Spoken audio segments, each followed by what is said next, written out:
Pour commencer, qu'est-ce que la médecine traditionnelle? Définition, se rapporte aux pratiques, méthodes, savoirs et croyances en matière de santé qui impliquent l'usage à des fins médicales de plantes, de parties d'animaux et de minéraux, de thérapies spirituelles, de techniques et d'exercices manuels séparément ou en association pour soigner, diagnostiquer et prévenir les maladies ou préserver la santé.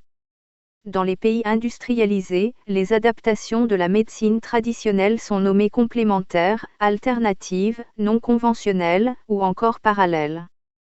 Que dit la parole de Dieu concernant la médecine en général et plus précisément ensuite de la médecine traditionnelle ou non conventionnelle?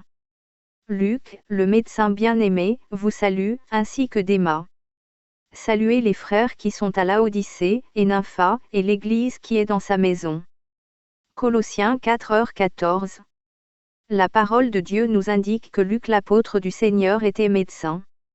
La parole de Dieu n'interdit pas d'être chrétien et médecin ou de prendre rendez-vous chez un médecin pour une consultation. Car Dieu donne l'intelligence aux hommes afin qu'ils pratiquent des bonnes œuvres envers les autres comme pour les médecins, les chirurgiens, les juges, les avocats, que toute personne soit soumise aux autorités supérieures, car il n'y a point d'autorité qui ne vienne de Dieu, et les autorités qui existent ont été instituées de Dieu. Romains 13, 1. Car notre Dieu est tout-puissant, même les personnes qui se disent loin de Dieu, notre Seigneur guide leur vie. C'est l'Éternel qui dirige les pas de l'homme, mais l'homme peut-il comprendre sa voie? Proverbe 20h24. Concernant la médecine traditionnelle, quelles sont les différentes pratiques? Est-ce que les chrétiens peuvent consulter ou pratiquer ce type de soins?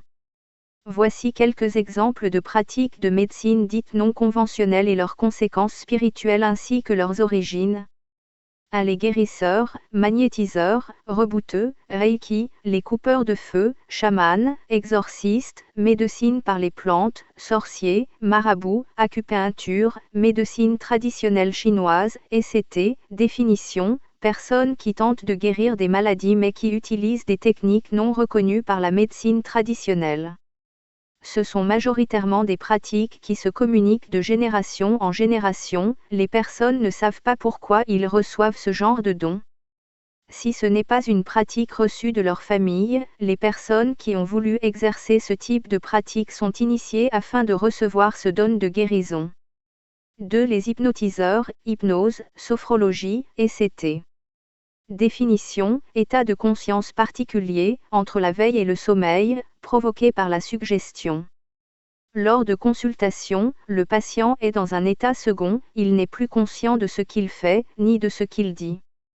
Ce type de pratique peut faire remonter et essayer de comprendre des douleurs du passé ou les souffrances les plus profondes. 3. La formule anti-stress, yoga, taïki, méditation, massage thaï, etc.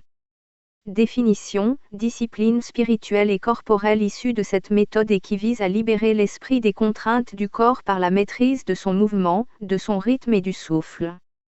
Ce type de pratique doit détendre les individus qui décident de faire ces activités.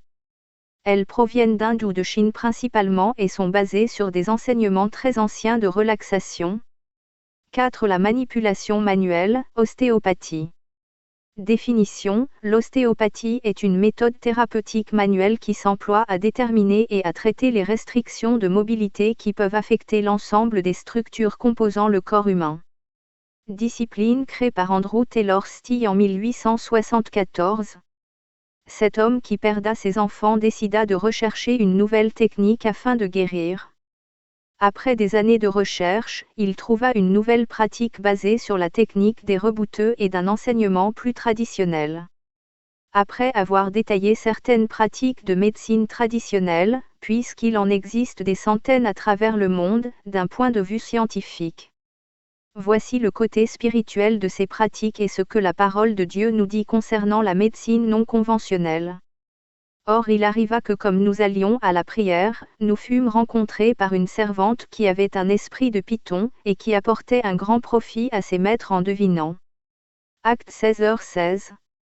Toutes ces pratiques sont à la base de ce démon, c'est un esprit qui égare les hommes et les femmes loin de Dieu en faisant des miracles mensongers et déplaçant les problèmes.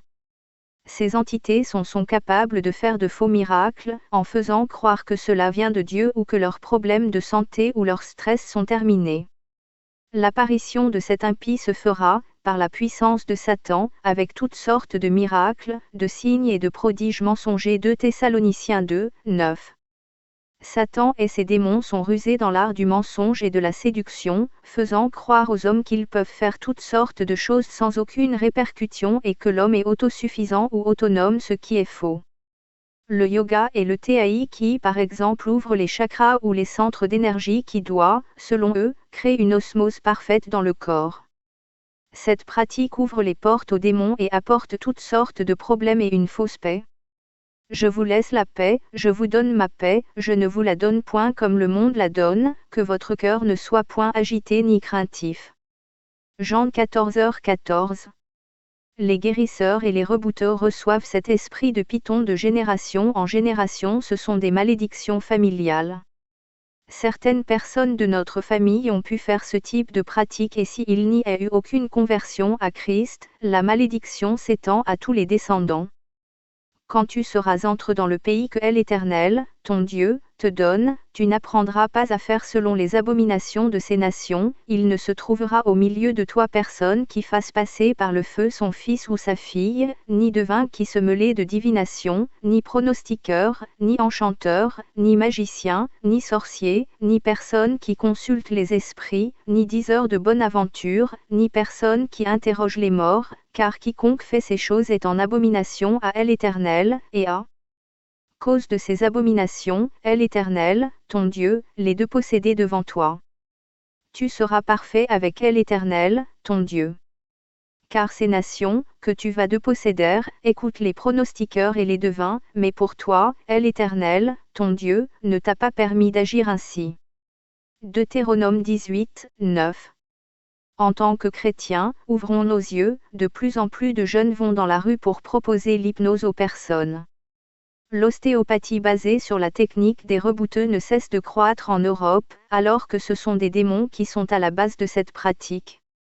Comment une personne qui ne connaît pas d'où vient le problème, peut diagnostiquer et ressentir la douleur d'une personne sans que celle-ci lui ait parlé de son problème? En Afrique, nous voyons une hausse sans cesse de la sorcellerie et de la magie. Le yoga et les spas avec des massages thaï n'ont jamais été autant à la mode. Dans les grandes villes, il s'en construit continuellement. Pourquoi un tel mouvement et une augmentation de ces pratiques? Pour envoûter les hommes et les femmes vivant sur cette terre? En les tenant esclaves de Satan et de ses démons afin qu'ils ne voient pas briller la splendeur de l'Évangile, afin qu'ils soient loin de Dieu et de son royaume. Soyez sobres, veillez. Votre adversaire, le diable, rôde comme un lion rugissant, cherchant qui il dévorera. 1 Pierre 5, 8. Soyons des chrétiens équilibrés vivant par le Saint-Esprit et cherchant la présence de Dieu. Ne refusons pas de consulter un médecin en cas de maladie, si le Seigneur nous pousse à le faire, car il est capable de tout.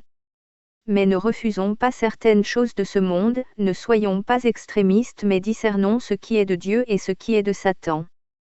Mon peuple est détruit, parce qu'il lui manque la connaissance. Osée 4, 6. Nous sommes dans un temps où Lucifer veut aveugler le plus de personnes afin qu'elles ne soient pas prêtes pour le retour de Jésus-Christ. Chrétiens, réveillons-nous. Repentons-nous sincèrement de nos péchés. Cherchons l'intimité avec notre Créateur, soyons prêts. Jésus-Christ revient.